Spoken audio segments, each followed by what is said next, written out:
sobre os cuidados a ter com a eletricidade em época chuvosa. O nosso convidado já cá está. Boa tarde, bem-vindo. Está tudo bem?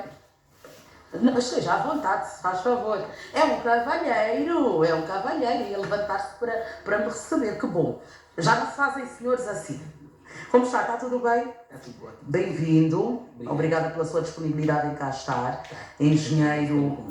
sim, senhor. Engenheiro Eduardo Ernesto. Exatamente. É coordenador provincial de Luanda da Associação de Manutenção Predial. Exatamente. Certo? Eu gostava então que começasse por nos explicar o que é essa comissão. Pouco ouvimos falar. Há quanto tempo é que existe? Para depois entrarmos nos cuidados que precisamos ter com a eletricidade em época chuvosa. Exato. A MEMP é uma associação filantrópica de âmbito nacional e sem fins lucrativos. Foi fundada em 2015 e de lá para cá temos andado a realizar muitas atividades no que tange à promoção da manutenção predial. Sabemos que no nosso país nós temos muitos edifícios que carecem de manutenção. Nesse momento nós estamos no 29º seminário sobre esses mesmos assuntos. Temos andado a circular pelo país, não nos limitamos simplesmente na província de Luanda. A última atividade que realizamos fora da província de Luanda foi na província do Bengo. Em bem pouco tempo realizamos um seminário internacional sobre o nosso objeto social, que é a manutenção predial, mas não nos limitamos simplesmente em manutenção predial. Nós velamos sobre todo tipo de manutenção de sistemas. Quando fala de manutenção de sistemas, refere-se a quê? Por exemplo, os sistemas que as nossas instalações utilizam. Um exemplo muito básico, nós temos andado a trabalhar muito afincadamente com a necessidade da manutenção das infraestruturas elétricas, iluminação pública. Também trabalhamos com projetos que promovam a empregabilidade da juventude. Nós, no passado mês de agosto de 2019, realizamos uma atividade que culminou na empregabilidade de cerca de 20 jovens por via de estágios remunerados e metade desses jovens foram empregados. E várias outras ações filantrópicas que nós realizamos. Com quem mais diretamente é que têm trabalhado? Com que instituições? Exato. Nós temos como parceiros o Ministério da Construção, o Ministério da Juventude e Desporto, os institutos nacionais, como por exemplo de Emprego, Formação e Formação Profissional, o INEFOP, o MAPES também nos apoia muito nas nossas atividades, entre outras instituições que trabalham connosco. Outra instituição que temos trabalhado de forma efetiva é, por exemplo, o Serviço Nacional de Proteção Civil e Bombeiros, que tem andado, nos dá todo o apoio, e nós também, fruto de uma parceria que desenvolvemos com eles, temos andado a abraçar as causas da corporação. Um dos desafios que nós abraçamos, não tem sido poucas. Um dos desafios que nós abraçamos já há cerca de 2 anos é a moralização da sociedade civil no que tange aos incêndios. Sabemos que a maior parte dos incêndios em Angola é causados por curto-circuitos, propriamente pelas instalações elétricas. Entretanto, só em 2020 nós tivemos cerca de 988 incêndios. E todos eles provocados por instalações elétricas, por curto-circuitos propriamente.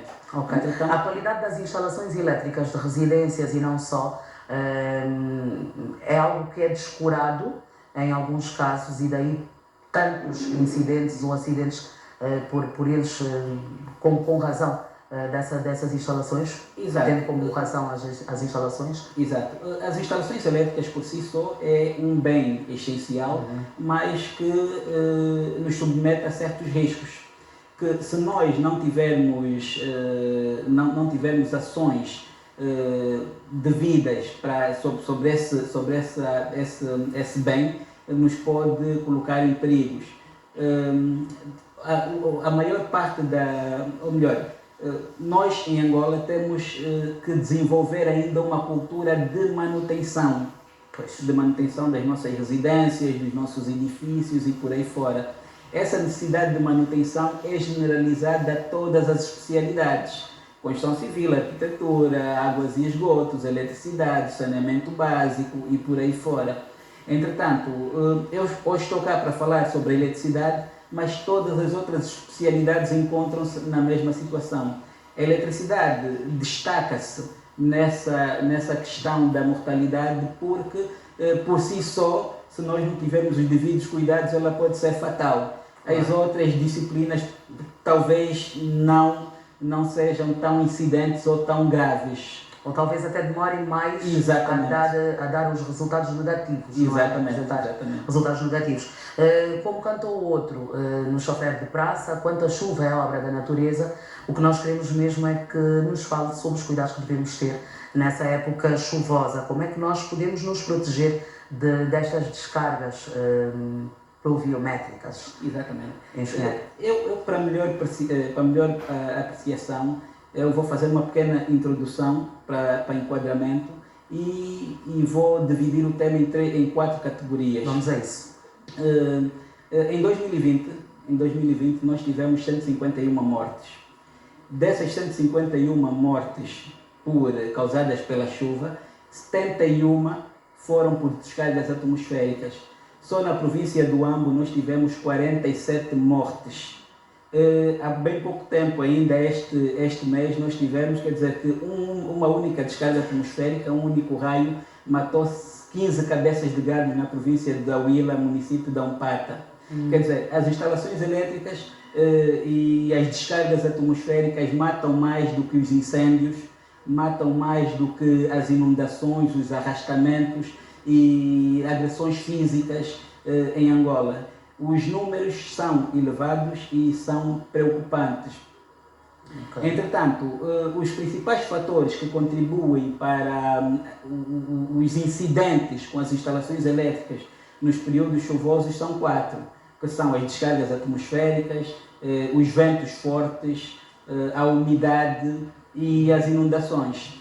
Quando nós estamos presentes às descargas atmosféricas, nós temos que nos comportar de certa forma. Mas antes das nossas ações comportamentais, temos que usar sistemas de proteção contra descargas atmosféricas nas zonas de maior incidência e que congreguem um número considerável de pessoas. O que engloba esse sistema de proteção? Engloba a montagem de hastes metálicas, os para-raios, exatamente, que são devidamente preparadas para atrair os raios, porque os raios por si só eles vão de encontro a elementos com capacidade de condução e de atração da corrente elétrica. Okay. Entretanto, esses para-raios ajudam de tal forma a mitigar. Mas as descargas atmosféricas elas tornam-se tão perigosas não só porque atinge diretamente as pessoas, animais, as infraestruturas públicas, mas também na rede elétrica. Por exemplo, em muitos casos existe, se uma rede elétrica não estiver devidamente preparada, uma descarga atmosférica ela tem a tendência de ir de encontro aos cabos de transporte ou distribuição de eletricidade. Entretanto, se nós dentro das nossas casas não tivermos acauteladas, um surto destes pode queimar os nossos equipamentos, os nossos eletrodomésticos. O que é aconselhável? Montar descarregadores de sobretensão. Os descarregadores de sobretensão são dispositivos elétricos como se fossem disjuntores e muitas das vezes têm o custo econômico semelhante aos disjuntores de proteção que todos nós temos nas nossas casas. Quer dizer, é uma medida protetiva que ajuda a proteger os eletrodomésticos. Nunca devemos estar em zonas totalmente abertas, porque o corpo humano por si só tem uma capacidade de condução também de corrente elétrica e os raios eles seguem o caminho mais fácil. Se nós estivermos num campo aberto, podemos ser atingidos por um raio. Nunca nos podemos posicionar ao pé de árvores ou de infraestruturas metálicas. O metal é um bom condutor de eletricidade. Como foi o caso muito recentemente da senhora que junto a um poste de iluminação perdeu a vida. Exatamente. Essa questão da senhora, lamentamos muito. Lamentamos e os nossos sentimentos de pesar à família. Exatamente. Endereçados. Essa questão da senhora não prende-se muito com as descargas atmosféricas, mas sim com as inundações. Okay. Nós, por norma, as instalações elétricas elas têm níveis de alturas de montagem. Os nossos Estamos a falar das tomadas. Estamos a falar, por exemplo, das tomadas. Eduardo Ernesto. Exatamente, das tomadas. Uhum. As tomadas, por normas, elas têm uma altura mínima admissível de 30 centímetros de altura para montar as tomadas. E os equipamentos eletrodomésticos, como geleira, arca, não é aconselhável a montar no pavimento. Temos que arranjar um meio ou calçá-los de forma que elas tenham uma altura superior ao nível do pavimento. Do mesmo jeito que as instalações públicas que se encontram no nosso país e em todo outro sítio. Se nós observarmos, nas ruas nós temos os armários de distribuição, aquelas caixas que ficam nas ruas, e aquelas caixas, as ligações são feitas dentro das caixas a uma altura não superior a 1 metro.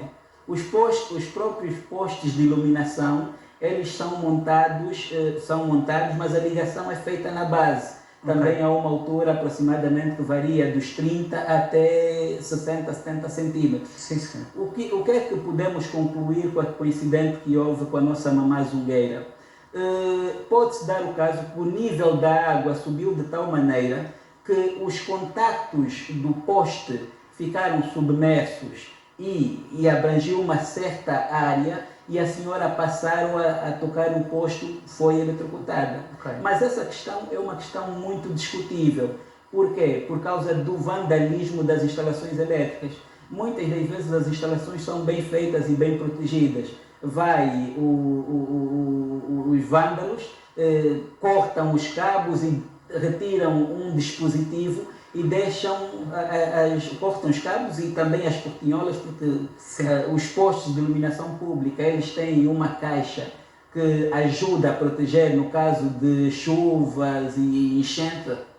Dá alguma isolação, essas caixas chamam-se cofetes, dão alguma isolação e essas caixas muitas das vezes são roubadas, tanto igualmente como os disjuntores. Pois é. Engenheiro Eduardo Ernesto é coordenador provincial de Luanda da Associação de Manutenção Predial. Temos um vídeo, podemos ver, só para nos deixar aqui uma explicação. Temos um vídeo, peço ao nosso realizador então que coloque o vídeo, quando fala da altura mínima exigida para a montagem de tomadas nas fichas em casa, para evitar que situações do género, vamos ver o vídeo, para evitar que situações do género aconteçam. Afinal de contas, em muitos casos, quando chove, as casas ficam com o nível de água mais ou menos por essa altura. Que conselho é que se dá nessas situações? Começou a chover, e mesmo já para encerrarmos aqui a nossa conversa, depois vai deixar o seu contacto, começou a chover, que tipo de comportamento deve ter quem está dentro de uma residência a inundar? Exato. A primeira questão dessas questões de inundação é que quando começa a chover, nós não devemos esperar que a casa comece a inundar para começarmos a tomar as ações protetivas. A primeira ação, independentemente se a nossa casa chove ou não, inunda ou não, nós devemos proceder o desligamento de todos os eletrodomésticos não essenciais. Quer dizer, se não desligarmos os eletrodomésticos pelas tomadas, podemos chegar e desligar os disjuntores e deixar só aqueles circuitos que de alguma forma são imprescindíveis, como por exemplo os circuitos de iluminação ou uma TV na sala que queremos acompanhar por conta das chuvas. É conveniente manter, seja o que for, numa situação dessas, engenheiro Eduardo Ernesto, numa situação dessas em que, inclusive, o móvel onde fica o televisor já está quase submerso. Exato. É sinal de que a própria tomada também terá sido atingida. Exatamente. Numa situação dessas, o que devemos fazer é efetuar o desligamento total do quadro elétrico. Ok. Quer dizer, deixamos os circuitos fundamentais no caso de a nossa residência ainda não estar inundada. Sim. Mas depois de inundar devemos efetuar o desligamento efetivo e devemos evitar caminhar pela água. Depois de quanto tempo é que se pode voltar a fazer a ligação do quadro geral, por exemplo? Pode ser depois de 24 ou 48 horas, mas antes de fazer a religação tem que chamar uma equipe de técnicos da área, eletricistas, para fazer a verificação da instalação, avaliar os eletrodomésticos, as tubagens, se não entrou água e por aí fora. Só depois de se confirmar que a integridade da instalação está garantida, é que podemos efetuar o religamento. Muito bem. Engenheiro Eduardo Ernesto, onde é que fica a sede da coordenação, da Associação de Manutenção Predial? Pronto, nós estamos na centralidade do Quilamba, okay, no edifício Z22. Pronto, estamos no edifício Z22. Tem algum contato telefónico, alguma página na internet? Exato, nós temos o nosso site, que é o www.anemp.org, e os contactos telefónicos é o 921 94 0309. Muito bem. Muito obrigada por ter vindo, Engenheiro Eduardo Ernesto. O Engenheiro Eduardo Ernesto é coordenador provincial de Luanda da Associação de Manutenção Predial e hoje vem falar-nos sobre os perigos resultantes da época chuvosa relativamente à energia. Muito obrigada por ter vindo e até a próxima oportunidade. Sim? Obrigado. Vamos fazer um intervalo. Primeiro desta tarde, fazendo-lo na companhia de Neide Sofia, que esta tarde vai estar de serviço aqui para nós.